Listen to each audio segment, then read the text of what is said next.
Историята на един отбор, станал шампион в родното първенство, който днес състезава във втора лига. И макар да е позагубил малко от присъщият му блясък и слава през последните години, той си остава един от класическите тимове в българския футбол.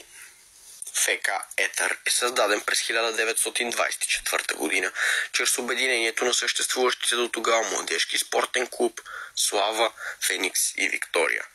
Името Етър идва след много горещи спорове. Обединеният отбор получава славянското име на река Янтра – Етър, което значи бързо течаща вода. През 1926 година клубът за първи път участва в държавното първенство, а през периода 1946-1958 носи имената Трапезица, Ударник, Червено знаме, Спарта и ДНА. Поради строежа на стадион Ивайло от 1954 до 1958 отборът играе на игрище Спартак, а от 1969 с кратки прекъсвания играе в група А.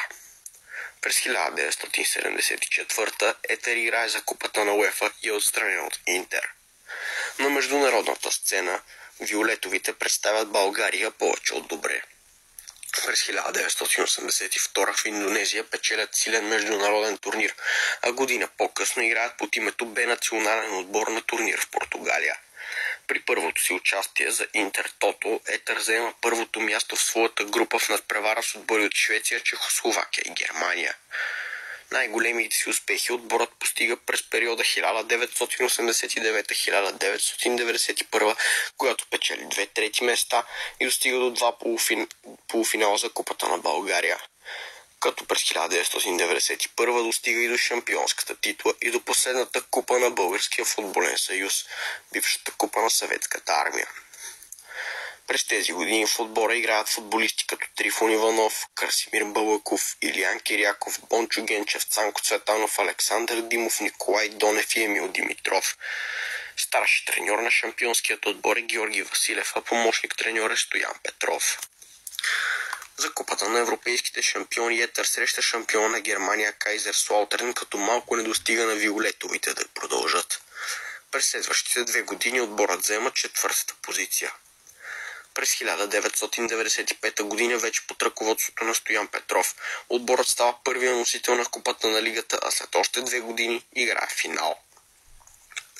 През 1998 нещастието застига Етър и клубът изпада в Б група, а през 2000-та година стига дъното и изпада в В.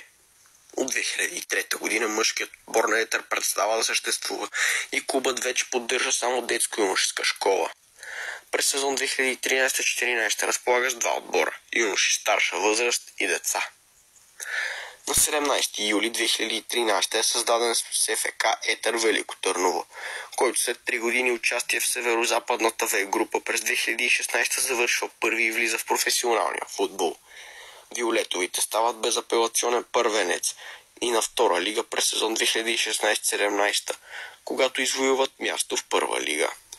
След края на сезон 2017-18 отборът взема 11-то място в класирането на елита, 40 точки, 10 победи, 10 равенства и 16 загуби в 36 мача. Сезон 2018-19 е повече от успешен и болярите завършват на 7-то място с 60 точки, но губят бараж за Лига Европа от Левски на Герена с 0-1. Етър се завръща отново в първа лига през сезон 2023-24. Старши треньор на отбора до 30 септември 2023 е Мануил Луканов, а на 2 октомври Светослав Петров заменя Луканов на поста старши треньор. В края на сезона Етър изпадат отново във второто ниво, където се състезават и до ден днешен.